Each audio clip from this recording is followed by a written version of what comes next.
Nous sommes de retour sur le plateau de la Tranche Info et ce soir, le focus est consacré à la parentalité. Et pour cela, nous recevons donc Marilyn Tissot, qui est cofondatrice de l'association Au Neurosens et également puéricultrice. C'est ça. Et nous recevons également Madame Lisa Soudani, assistante sociale, formatrice et membre active de l'association Au Neurosens. Bonsoir mesdames, bienvenue sur le plateau du Focus. Donc du coup, on va aborder un sujet donc, qui touche sensiblement donc, l'association que vous allez nous présenter. Et du coup, ce sujet, c'est donc l'accompagnement des parents et des enfants à la lumière des neurosciences affectives et sociales.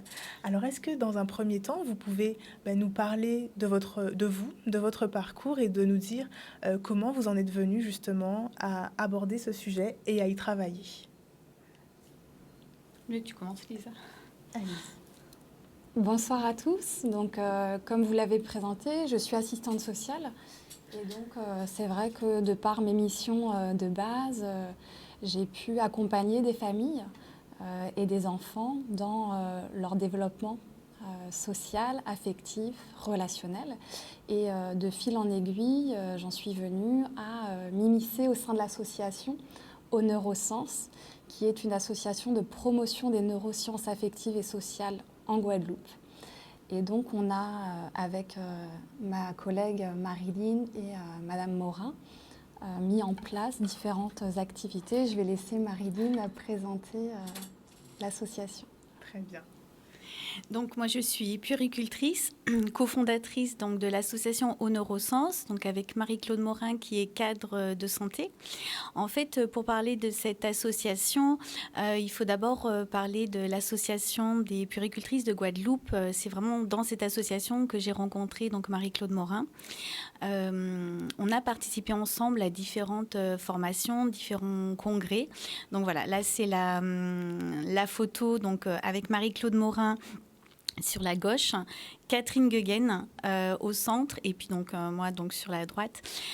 Donc suite à une formation à Paris qui est organisée par l'association des puéricultrices de France, nous avons été formés donc par le docteur Catherine Gueguen aux neurosciences affectives et sociales. Donc là c'était sur Paris et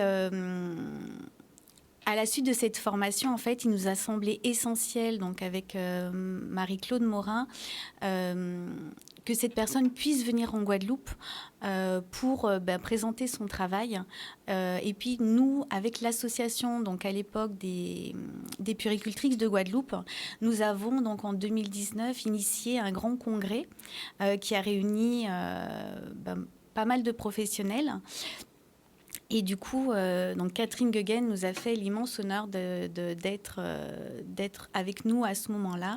On a pu également faire différentes actions avec la CAF de la Guadeloupe aussi, et autour des maisons de la parentalité, donc à ce moment-là. Donc c'était très riche, très intéressant. Et suite à son passage, il a semblé comme une évidence, en fait, de pouvoir créer quelque chose ici sur le territoire, parce qu'il y avait vraiment un réel engouement et il y avait des besoins qui avaient été repérés aussi en amont. Mais si vous voulez, cette venue, ça a vraiment été le déclencheur et le détonateur pour créer donc cette fameuse association. Voilà. Et Madame le docteur Gueguen nous a fait l'immense honneur d'être notre marraine donc, de cette association. Voilà. Très bien. Donc, est-ce que, alors peut-être que ça fera l'objet de votre présentation, mais est-ce que vous pouvez expliquer rapidement donc, aux téléspectateurs qu'est-ce que les neurosciences, si vous pouvez? On peut avoir le deuxième slide peut-être. Très bien.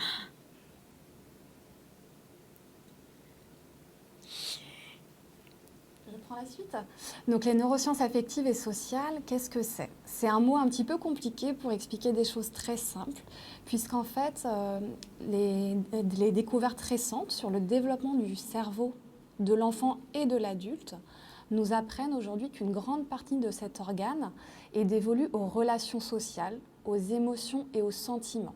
Donc on se base vraiment sur des faits scientifiques, sur des recherches, sur des études de médecins américains, français, canadiens, britanniques, qui ont pu en fait mettre en commun toutes leurs recherches pour assurer qu'il y a un lien entre le développement physiologique du cerveau de l'enfant et son environnement et ses relations sociales, l'impact des émotions dans son environnement, que ce soit familial, social, scolaire. Et donc les neurosciences affectives et sociales permettent de comprendre ce développement du cerveau de l'enfant et de favoriser une relation épanouie, de façon à ce qu'elle puisse être empathique, soutenante et aimante. Et toutes ces études mettent en avant le fait qu'un environnement de qualité permettra au cerveau d'atteindre son plein potentiel. En fait, les neurosciences affectives et sociales, c'est vraiment comprendre comment l'enfant interagit avec son environnement, comment il s'adapte en fait à son environnement et comment l'accompagner au mieux pour qu'il puisse développer vraiment son plein potentiel. En fait, les neurosciences affectives et sociales, c'est vraiment pouvoir donner une orientation affective à l'enfant pour l'aider à maturer et à vraiment atteindre le meilleur possible de son développement. Alors, je voudrais juste revenir sur on a un petit schéma du cerveau. Voilà. En fait, jusqu'à 5 ans, il faut bien comprendre que le cerveau de l'enfant, c'est les études en neurosciences qui nous disent ça, le cerveau de l'enfant est fragile, il est immature et il est malléable. Quand on parle de fragilité, ça veut vraiment dire au niveau de l'environnement, tout ce qui peut être toxique, dans l'air, dans l'eau, dans l'alimentation, ça peut avoir des conséquences en fait directes sur le développement de son cerveau. On dit qu'il est immature parce qu'en fait de 0 à 5 ans, le cerveau de l'enfant va réagir d'une façon assez, on va dire, reptilienne. C'est je me défends, j'attaque, je fuis, voilà. Et toutes les émotions de l'enfant, ça va maturer en fait au fil de son développement jusqu'à l'adolescence. À l'adolescence, il va y avoir une deuxième transformation au niveau de son cerveau. Et en fait, le cerveau continue à maturer jusqu'à l'âge de 45 ans. Donc en fait, on a bon espoir dans la maturation, en fait, dans l'expression, dans la connaissance aussi de toute cette science. Voilà. Et le dernier aspect, le cerveau est malléable. Ça veut dire que le cerveau est plastique et que le cerveau se modifie en fonction des informations qu'il reçoit. Il est plastique et malléable jusqu'à 99 ans. En fait, ce qui se passe, c'est que plus on va avoir des nouvelles expériences d'apprentissage en fait au cours de sa vie, et plus le cerveau va s'adapter, plus le cerveau va créer de nouvelles connexions neuronales, et ça c'est très important en neurosciences affectives et sociales. C'est un bel espoir de se dire en fait que les choses ne sont pas figées et qu'en fait tout au long de notre vie on est en capacité d'évoluer, de maturer, de se développer. En fait, c'est pour ça. Donc après on va expliquer au cours de nos ateliers tout ça, ce qu'on fait réellement. Mais je pense qu'ici et ce soir c'est important de dire que on ne peut pas étiqueter un enfant de capricieux ou de méchant alors qu'il n'a que 4 ans, 5 ans, alors qu'on sait que tout au long de sa vie, ce cerveau peut être différent et peut maturer d'une autre façon. Donc voilà, c'est ce que nous apprennent les neurosciences. C'est vrai que, comme vous dites, il y a bon espoir, puisqu'effectivement, ça veut dire qu'il n'est jamais trop tard pour pouvoir, pour faire tout un tas de choses qui vont justement stimuler notre cerveau.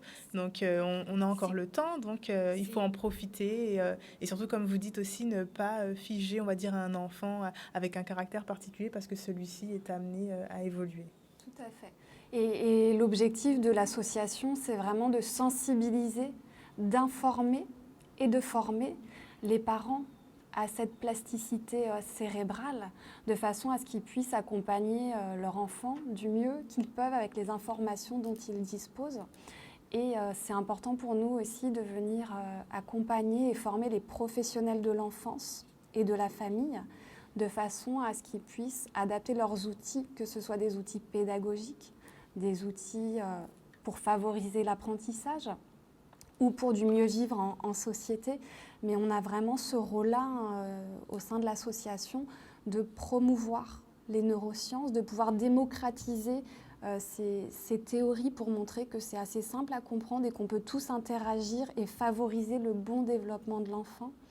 Et voilà, c'est vraiment quelque chose qui nous tient à cœur, qui est important pour nous. Et ça se traduit par différentes activités qu'on propose au sein de notre association. Donc c'est vrai que l'association rayonne partout en Guadeloupe, où on intervient avec les maisons de la parentalité, avec la CAF. Bientôt, il y a un séminaire avec l'IREPS aussi, qui fait venir le docteur Reynaud, qui vient évoquer la relation d'attachement du parent et de l'enfant. Et donc tout ça, c'est en corrélation avec les neurosciences affectives et sociales. On intervient aussi dans les établissements scolaires. Et depuis le mois de septembre, on a un local qui permet d'accueillir le parent, le professionnel, pour justement répondre à des besoins individualisés ou en groupe. Et donc, on met en place différents ateliers. Donc, au niveau des ateliers, comme on peut le voir, on intervient donc, comme tu l'as bien dit, dans les crèches, on peut intervenir dans les écoles. D'ailleurs, comme tu l'as souligné, on était hier à Bouillante, en fait, et on travaille avec les maisons de la parentalité. Et en fait, on a cette possibilité, c'est un projet pilote, que d'intervenir en fait dans les écoles pour monter en fait des ateliers avec les acteurs de terrain, avec les instituteurs, avec les institutrices, avec les directeurs d'école, mais aussi avec les partenaires sociaux comme Madame Gass, qui est la présidente des maisons de la parentalité. Les maisons de la parentalité, ce sont des instances qui sont financées par la CAF et qui agissent vraiment au niveau local de manière très, très complète. Donc les ateliers, alors juste revenir sur les ateliers, pardon, encore en arrière, voilà, non, de l'autre côté, voilà, c'est bon. Concernant les ateliers parents-enfants, bien sûr, c'est tout public. C'est avant tout les parents, c'est les enfants, mais c'est aussi les enfants porteurs de handicap et les enfants à besoins spécifiques. Et ça, c'est important de le dire. Souvent, les parents, malgré un accompagnement, malgré tout ce qui peut être mis en place en termes de prise en charge autour d'un handicap ou autour d'un accueil spécifique, ils ont besoin aussi de soutien, ils ont besoin aussi de lieux ressources où rencontrer d'autres parents, sortir un petit peu de ce cadre, rompre un petit peu aussi avec l'isolement et se retrouver ensemble. Et aussi, je voulais dire que les ateliers parents-enfants, donc, on parle souvent des mères, mais les papas aussi sont très souvent mis à l'honneur dans nos ateliers. Et ça, c'est quelque chose auquel on tient beaucoup. Et les papas se positionnent et se mobilisent aussi. Donc, on aura plusieurs actions à venir en faveur des papas, de ces jeunes papas. Voilà. Le deuxième axe. Voilà, donc je vais... Donc on a ouvert donc un centre de formation qui est donc en lien avec l'association et on a donc dans nos locaux sur la commune du Gosier une salle de formation qui permet de mettre en avant des formations professionnelles continues à destination des professionnels de l'enfance. À titre d'exemple, on a une formation en initiation aux neurosciences affectives et sociales, une formation d'approfondissement de ces connaissances en neurosciences affectives et sociales. Pour nous, c'est important que toutes nos formations soient accessibles aux parents et aux professionnels. Voilà, pour vraiment créer une alchimie entre les parents qui vivent au quotidien des difficultés ou pas avec leurs enfants, en tout cas des préoccupations, et puis les professionnels qui, eux, ont un rôle complémentaire.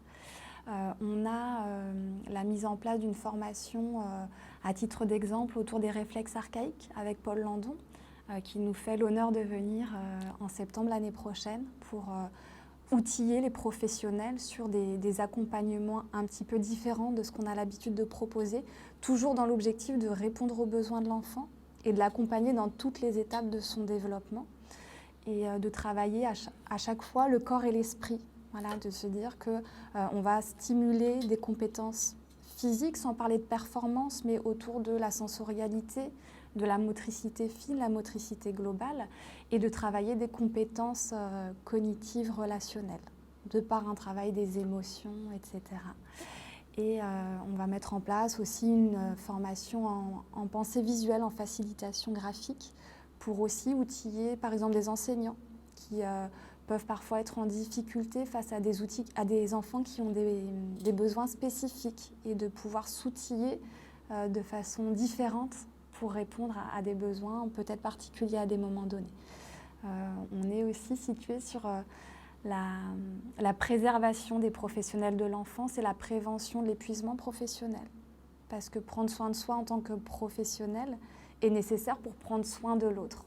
Donc voilà les grandes lignes de notre centre de formation avec d'autres têtes pensantes qu'on a en vue et qu'on souhaiterait faire venir ici, même si la Guadeloupe a une grande richesse de professionnels et de personnes très compétentes. L'objectif, c'est de proposer des choses qui ne sont pour l'instant pas disponibles sur le territoire. Et donc justement, vous parlez donc des professionnels parce qu'ils agissent aussi, enfin, ils ont un impact aussi sur le développement de l'enfant. Donc c'est important que, de la même manière que les parents, ils soient sensibilisés à cela. Et c'est ainsi que vraiment s'ancrent vos formations. C'est vraiment très important de le souligner. Vous parliez aussi d'épuisement des professionnels, puisque c'est vrai qu'ils se donnent beaucoup, on le remarque au niveau des enfants, quel que soit le niveau scolaire. Donc c'est important aussi de préserver leur santé à eux également. Et du coup, cette formation, c'est un très bon point d'en parler pour les professionnels qui effectivement seraient intéressés. Donc je vous remercie. L'objectif, c'est vraiment de mettre du sens derrière sa pratique professionnelle. Ou quand, par exemple, un enseignant ou un autre professionnel peut exprimer des difficultés. On en parlait ce matin avec une enseignante, ou que parfois, oui, c'est compliqué au sein d'une classe, mais de par un besoin d'information, parfois on demande des choses à des enfants, Marilyn a dit, où ils ne sont pas capables, parce que leur cerveau ne le permet pas. Et donc de pouvoir réajuster certaines choses, c'est vraiment bénéfique à la fois pour le développement de l'enfant et le sens que le professionnel aura dans son travail. Du coup, je vous propose de poursuivre avec votre présentation. Oui, tout à fait. Et notre dernière action, ce sont des ateliers, des formations en compétences psychosociales. Donc où là, on intervient au sein des établissements scolaires, de la maternelle au lycée, de façon à mettre en place un programme d'ateliers où on est différents intervenants avec des complémentarités dans nos champs d'intervention, de façon à développer les compétences des élèves. Donc quand on parle de compétences, on est sur les compétences cognitives, la disponibilité à apprendre, on est autour de la confiance en soi, la conscience de soi, de son corps. On va être autour des compétences psychosociales de l'ordre émotionnel, apprendre à accueillir ses émotions, à gérer son stress. Et les compétences qu'on va dire relationnelles pour je suis en difficulté, comment je peux par moi-même résoudre une difficulté? Comment je peux gérer un conflit avec un camarade à moi sans forcément aller solliciter l'adulte? Comment je vais réussir à développer mon autonomie, ma communication? Et donc tout ça, on a beaucoup d'outils qui permettent de transmettre à chaque enfant une petite boîte à outils qui, à des moments donnés, il pourra utiliser telle ou telle chose pour évoluer du mieux qu'il pourra dans l'environnement qu'il aura autour de lui. Très bien. C'est une façon aussi de responsabiliser, on va dire, l'enfant. Vous parlez de gérer ses émotions, c'est aussi ça. Exactement, de le responsabiliser, de l'informer sur son propre développement. C'est des ateliers où on va aussi parler de, par exemple, l'impact des écrans, des réseaux sociaux. Comment on peut créer un climat de classe serein pour éviter des situations d'harcèlement au sein d'une classe, au sein d'une école, d'un collège, et de vraiment outiller à la fois les enfants et les professionnels par des petites choses très simples, qu'on peut vraiment éviter des situations qui pourraient mettre en difficulté les enfants et par la suite la classe et les enseignants, etc. Tout ce qu'on évoque là, c'est valable au sein des milieux scolaires, mais pas uniquement. C'est des choses qu'on peut mettre en place dans des structures médico-sociales, dans des centres de loisirs, au sein de crèches. À chaque fois, on adaptera. C'est sûr que dans une crèche, on n'utilisera pas les mêmes outils qu'au lycée, mais voilà, on a vraiment cette possibilité et cette complémentarité au sein de l'association entre Marie-Claude Morin, Marilyn Tissot, moi-même. On a des compétences très complémentaires, des formations qui se complètent et qui nous permettent d'appréhender l'enfant, son parent, les professionnels dans les différentes sphères qu'il rencontre. Et ces ateliers, comment se déroulent-ils? Comment est-ce que les professionnels prennent contact avec vous ou même les parents? Comment un parent qui souhaiterait vous solliciter peut faire appel à vous? Alors on a sur le dernier slide du diapo nos coordonnées. Après alors à ce jour on n'a pas encore terminé notre site internet, mais à terme on aura un site internet. On est relativement disponible, en tout cas on essaye de l'être par téléphone, par mail. Et puis dans les établissements scolaires, c'est par des appels à projets, par des sollicitations en direct d'enseignants ou de chefs d'établissement. Où on connaît au Neurosens et on vient nous solliciter pour des projets. En fait, par exemple, partout en Guadeloupe, on travaille, comme on disait tout à l'heure, avec de l'existant. Donc, on travaille par exemple avec des lieux d'accueil par enfant. Donc, typiquement à Saint-Claude, on met en place des actions parents-enfants sur la demande de la directrice de ce lieu d'accueil. On a plusieurs crèches qui nous sollicitent, des crèches ou des établissements ou des écoles qui nous sollicitent directement pour mettre en place des ateliers. Et en fait, on prend vraiment connaissance des besoins. On part vraiment du besoin de l'existant pour proposer des ateliers. Maintenant, dans le lieu d'accueil qui se trouve donc au Gosier, on propose donc des ateliers donc pour les 0-18 mois qui seront surtout des ateliers basés sur le sensorimoteur parce qu'à cet âge-là, le développement est essentiellement sensorimoteur. Les 18 mois, 3 ans, là on sera sur des ateliers sensoriels, mais on sera aussi dans du développement par exemple du langage, voilà. Permettre aux parents aussi de découvrir tous les développements de l'enfant et qu'il n'y a pas qu'un développement cognitif, mais que l'enfant a différents développements dans lesquels il faut l'accompagner. Ensuite, on a donc des ateliers en compétences psychosociales sur les 6-11 ans. Et puis après, sur le collège aussi, on propose des ateliers et sur le lycée. Là, typiquement, sur les vacances de la Toussaint, on a décidé de mettre un focus sur les ados. Donc les ados, on aura des groupes, des après-midi en fait d'accueil. Un groupe collège et un groupe lycée. Et en fait, on a de la sollicitation, on a de la demande parce que les ados ont besoin de se retrouver aussi entre eux pour pouvoir parler. Et les parents, comme on disait tout à l'heure, se retrouvent aussi quelquefois démunis. Et en fait, l'objectif de l'association, c'est aussi de donner du sens aux relations, de créer du lien et de permettre le dialogue, d'ouvrir en fait le dialogue. Voilà. Et je voudrais juste ajouter qu'on se situe bien en complémentarité des accompagnements qui peuvent déjà être mis en place, que ce soit au sein d'un CAMS, au sein d'un cabinet libéral, d'un psychologue, etc. Je ne vais pas citer tous les professionnels qui existent, mais on ne veut pas se substituer à ce que les parents mettent déjà en place, mais vraiment être dans la complémentarité. Et notre approche, c'est vraiment l'approche collective aussi.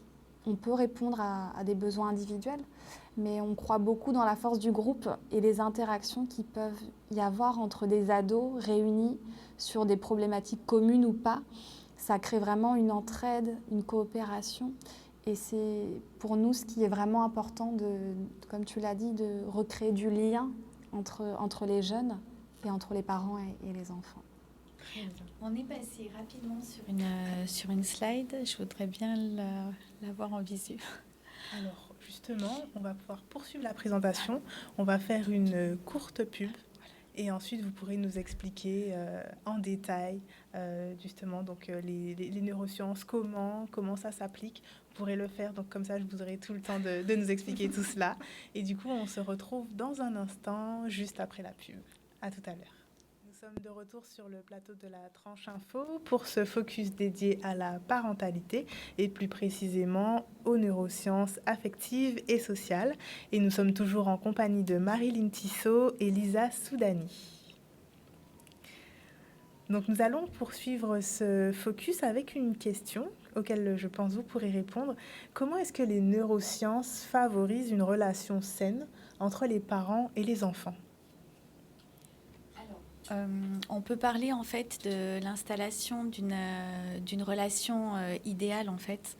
La relation entre un parent et un enfant doit être soutenante. En fait, le parent doit vraiment être là pour soutenir son enfant. Une relation soutenante, c'est passer du temps avec son enfant. C'est lorsque, au moment de la communication, voilà, favoriser la communication de son enfant, c'est vraiment être disponible pour lui, porter un intérêt sur ce qui l'anime, en fait, porter vraiment un intérêt sur ce qu'il aime et le questionner aussi sur ce qu'il aime.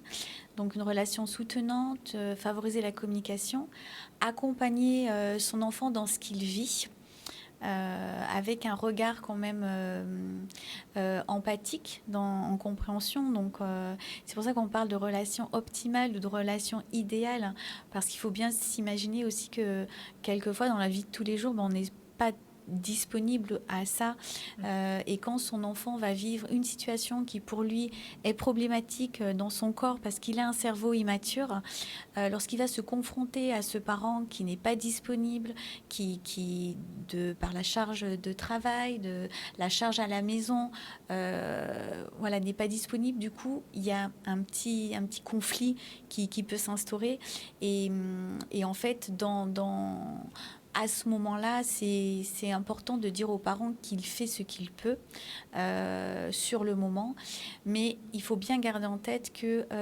cette relation à l'enfant est primordiale pour sa construction. Tout à l'heure, Lisa parlait des écrans.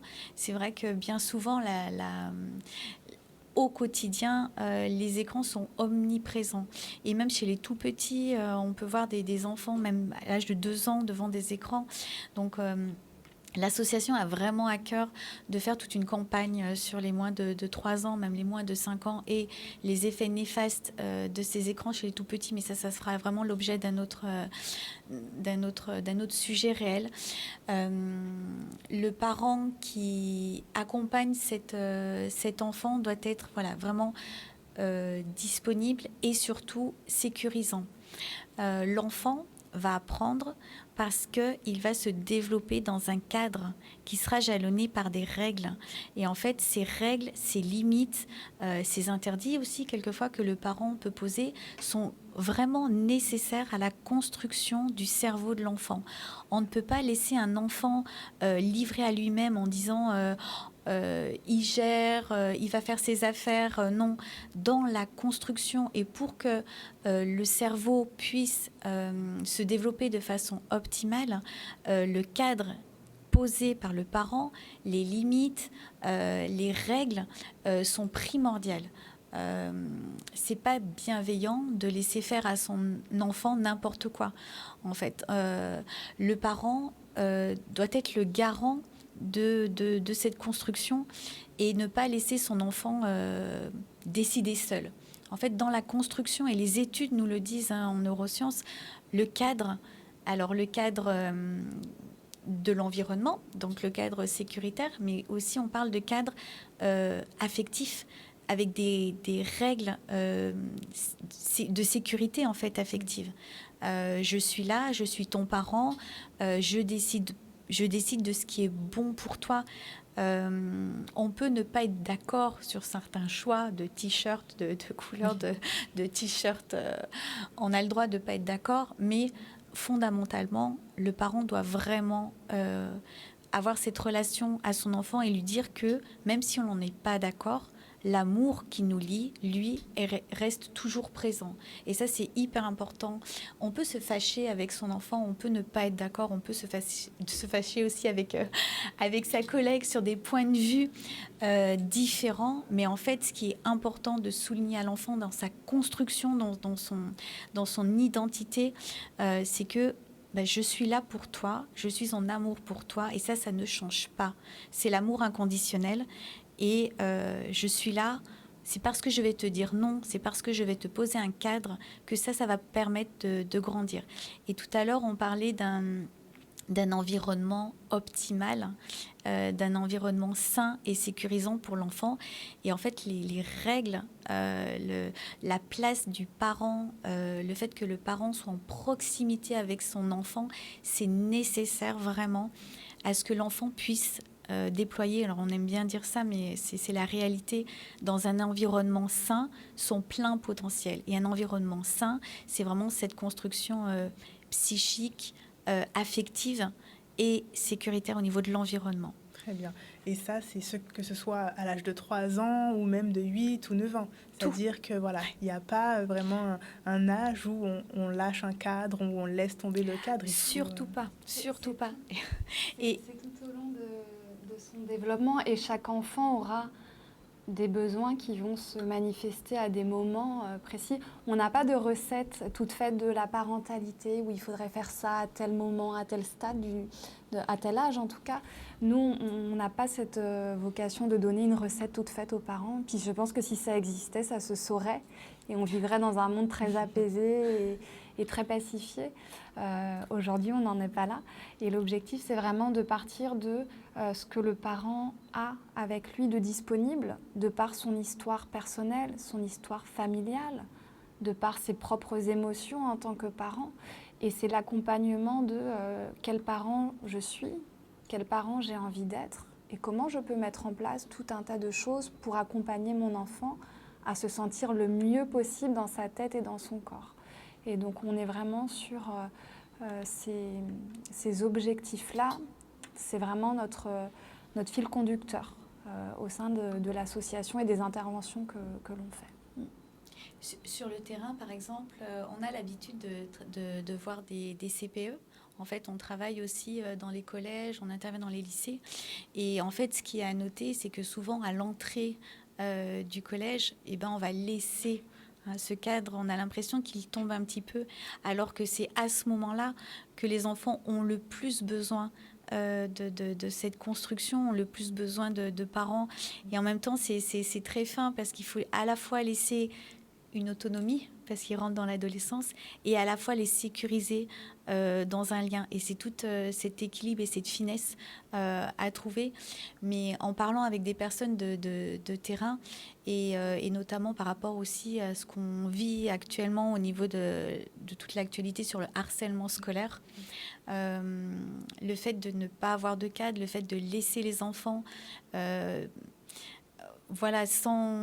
sans réflexion ou sans livrés à eux-mêmes, en fait, et ça crée de très grosses problématiques. Et c'est certainement autour du collège qu'il faudrait vraiment mettre en place des choses pour ne pas laisser ces enfants seuls. Oui, parce que c'est vrai que le collège, c'est le passage à l'adolescence où les enfants vont avoir tendance à se rebeller, à exprimer aussi leur caractère. Et du coup, c'est vraiment à ce moment-là qu'il ne faut pas en fait baisser les bras, puisque c'est souvent à cette période-là qu'on constate soit les dérives ou, comme vous disiez, les périodes de harcèlement scolaire. Donc c'est vraiment important, et c'est dans cet axe que vous intervenez, donc aussi bien avec les parents, pour vraiment les informer, les sensibiliser sur justement ce cadre qu'il faut maintenir. Tout à fait. Là, à titre d'exemple, on propose début décembre une formation, en tout cas un temps de sensibilisation aux parents sur l'intelligence émotionnelle de l'adolescent. Donc de pouvoir aussi sortir des stéréotypes qu'on va associer à l'adolescent pour comprendre ses besoins, pour comprendre pourquoi à ce moment dans sa vie, il va venir tester des limites, tester des règles et quel positionnement le parent va pouvoir mettre en place. Donc on est vraiment sur cette sensibilisation-là et de pouvoir aussi laisser aux ados un lieu d'expression. Et en tant que parent, on sait que l'enfant, il apprend aussi beaucoup par mimétisme. Donc l'objectif, c'est d'accompagner le parent à être en harmonie aussi avec lui-même et de pouvoir trouver un équilibre justement entre ce qu'il a envie de mettre en place et comment ça se concrétise au quotidien. Parce que l'enfant, si on lui donne une injonction, par exemple, de ne pas être violent avec ses camarades et que parfois à la maison il peut y avoir de la violence, il y a quelque part une incohérence. Donc c'est de prendre conscience de ça pour pouvoir peut-être faire autrement. Si le parent, il est en tout cas dans cette envie, dans cette nécessité de pouvoir appréhender l'éducation peut-être différemment. Il n'y a pas d'âge en tant que parent pour se réajuster, se réaligner avec ses propres valeurs, ses propres émotions et d'apprendre parfois à accueillir ce qui se passe à l'intérieur de soi pour être plus zen avec son enfant. Et ça, c'est à tout âge possible en tant que parent, qu'on soit jeune parent ou parent un peu plus expérimenté d'adolescent. Il n'y a pas de bon ou de mauvais moment pour venir s'interroger autour de tout ça.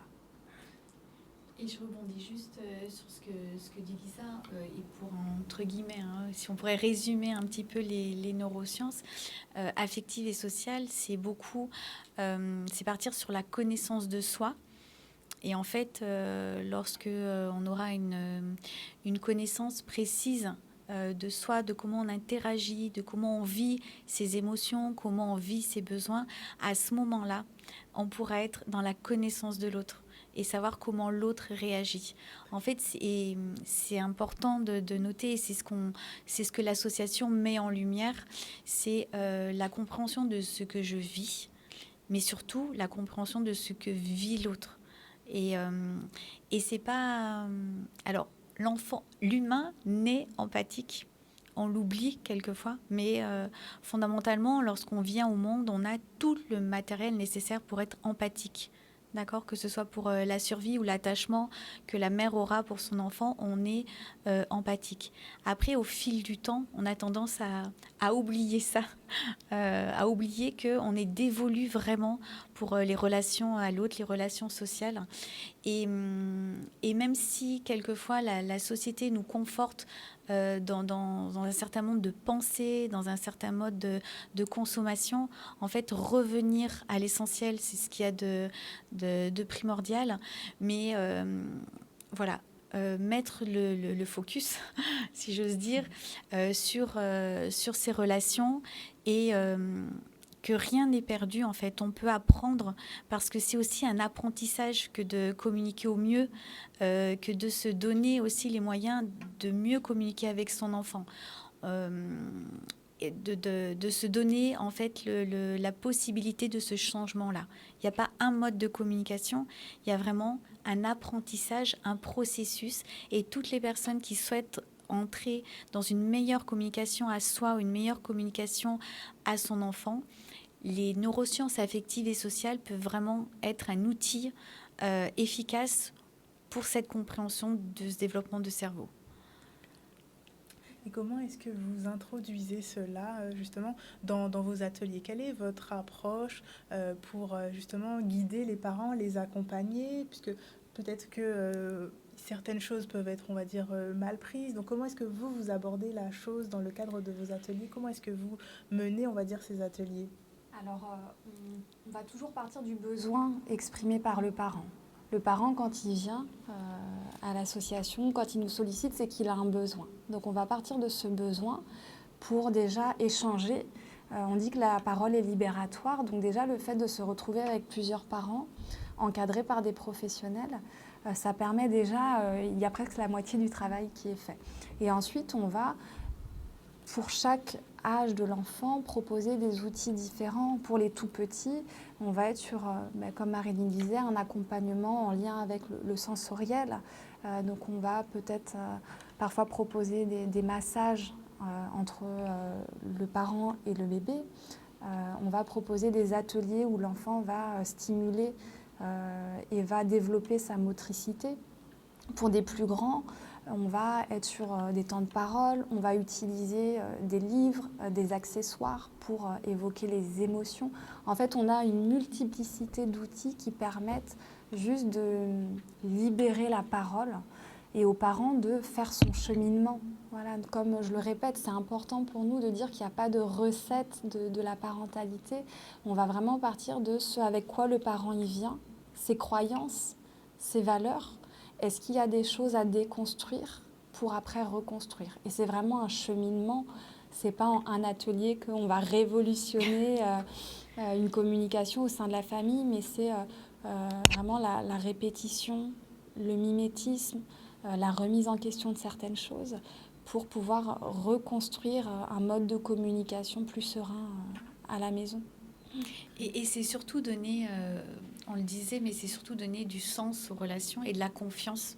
Et redonner aux parents, en fait, simplement la confiance. Comme tu disais, 90% du travail va se faire parce qu'on sera dans un espace d'écoute, dans un espace de dialogue, mais surtout dans un espace où on va rassurer le parent, le mettre en confiance, le valoriser dans ses compétences, dans ce qu'il fait et dans les interactions qu'il a avec son enfant. Chaque parent a le souhait d'être un bon parent. Donc dans les ateliers, dans les différents ateliers, c'est vraiment ce qu'on met en lumière, la confiance, l'empathie, l'estime. Voilà, c'est des choses qui sont valorisantes mais nécessaires à des relations sécures et sereines. Bien. Et donc vous démarrez toujours en fait vos ateliers voilà, sans jugement, comme vous disiez, en écoutant les besoins des parents et vous vous adaptez justement pour répondre au mieux à ces besoins et pour les accompagner au mieux dans cette relation dite saine, dite optimale entre un enfant et un parent. Très bien. Est-ce qu'il y a d'autres choses que vous auriez souhaité aborder, votre présentation, ou est-ce que vous souhaiteriez peut-être revenir sur un point ? On organise, alors je crois que c'est juste le slide avant, on organise un des axes de l'association, donc on l'a dit au tout début, c'est la promotion des neurosciences affectives et sociales. On organise des conférences, on organise des cafés par an, on organise, tu le disais tout à l'heure, en collaboration avec l'IREPS, le vendredi 3 novembre, un séminaire adressé aux professionnels avec l'IREPS, donc avec l'ARS, voilà, sur tout le territoire guadeloupéen et sur toute l'année, des ticosés, des temps forts en matinée, des sensibilisations aux médias, bien sûr. Et c'est vraiment une promotion large et vaste des neurosciences parce que pour nous, c'est la base des relations authentiques, réciproques et puis pour pouvoir vraiment donner le meilleur de nous-mêmes. Et comme vous disiez, c'est vrai que pour pouvoir avoir une communication saine, une relation saine avec les autres, il faut aussi que ça passe par nous d'abord.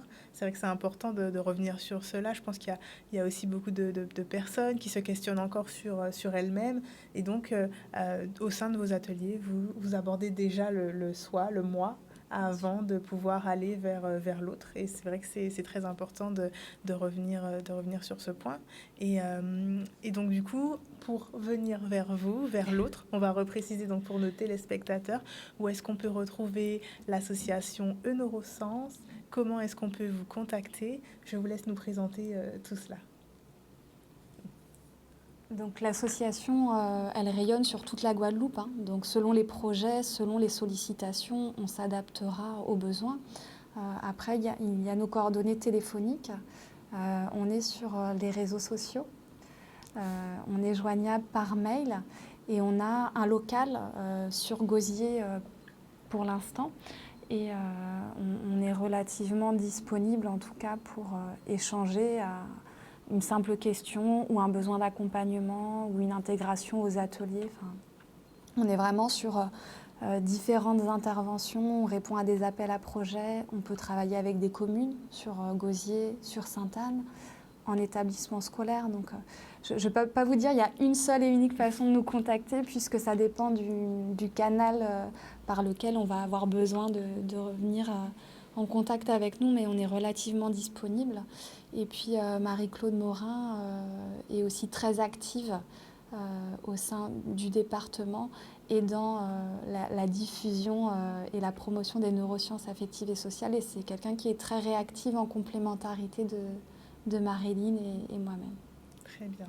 Et est-ce que enfin, donc, vous pouvez nous rappeler donc, quel est le prochain événement sur lequel on pourra vous retrouver? Est-ce qu'il y aura un événement grand public? Donc vous nous parliez d'un séminaire. Est-ce que c'est un séminaire qui sera ouvert au grand public, dédié aux professionnels? On va revenir sur ce dernier point. Oui, alors c'est un événement qui est organisé en collaboration avec l'IREPS, qui s'appelle À hauteur d'enfant. C'est un séminaire qui est gratuit, qui est 100% financé. Enfin, c'est pas gratuit, mais c'est 100% financé par l'ARS. Et il s'adresse à tous les professionnels. Et à cette occasion, donc, Dr Reynaud, donc, qui est théoricienne, autrice et qui écrit beaucoup de choses sur l'attachement, sera présente en Guadeloupe. Ça va se passer donc vendredi 3 novembre au Jardin d'eau à Goyave. Vous pouvez retrouver toutes les informations via notre Facebook ou via notre Instagram. Nous sommes en construction d'un site internet aussi qui arrivera prochainement. Et surtout, vous pouvez retrouver toutes les informations sur IREPS Guadeloupe. Voilà. Très bien. Eh bien, je vous remercie pour ce focus très intéressant, donc, qui était, comme je le rappelle, dédié à la parentalité et en particulier donc aux neurosciences affectives et sociales et à la manière dont elles peuvent aider, dont elles aident au développement de l'enfant, mais ce développement, comme on le disait, qui se fait jusqu'à la fin. Donc il n'est jamais trop tard, donc n'hésitez pas à vous rapprocher de l'association Au Neurosens, un très beau jeu de mots, je dois l'avouer, mais difficile à prononcer. Donc n'hésitez pas à vous rapprocher de l'association. En tout cas, je vous remercie, mesdames, pour cet échange très enrichissant. Et je vous souhaite une excellente soirée. Donc pour nous, téléspectateurs, je vous retrouve demain à 18h30 pour le JT. Et je vous souhaite une excellente soirée sur Canal 10.